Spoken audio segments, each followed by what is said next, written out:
নমস্কার বন্ধুরা, সবাই কেমন আছো? সকলকে হ্যাপি সানডে।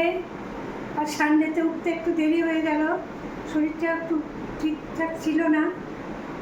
তো আমি মামির রান্নাঘরে অনেক অনেক ভালোবাসা নিয়ে আমি নুপুর লাঞ্চ রেসিপির কাছে চলে এসেছি। লাঞ্চ রেসিপি ভাত, করলা সেদ্ধ, মাম করলা সেদ্ধ মামের স্পেশাল, মাম খায়। আর আছে এটা ঘি করলা ভাজা, অনেকে বলে কাঁকরোল ভাজা, আমরা বলি ঘি করলা ভাজা। এটা সয়াবিন আলু পটল দিয়ে একটা সবজি হয়েছে। আর এটা আছে চিনি ছাড়া কচুর টক, টক টক করে।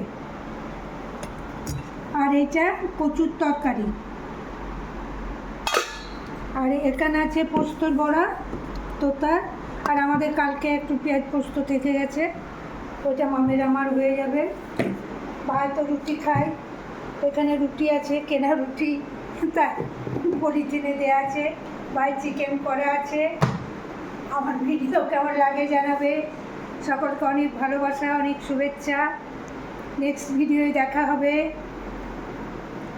তোমরা সবাই ভালো থেকো, সুস্থ থেকো। আবার সকলকে অনেক ভালোবাসা, দুপুরের অনেক শুভেচ্ছা। টাটা। নেক্সট ভিডিওয়ে দেখা হবে। ভিডিও কেমন লাগে অতি অবশ্যই জানাবে। সবাই ভালো থেকো।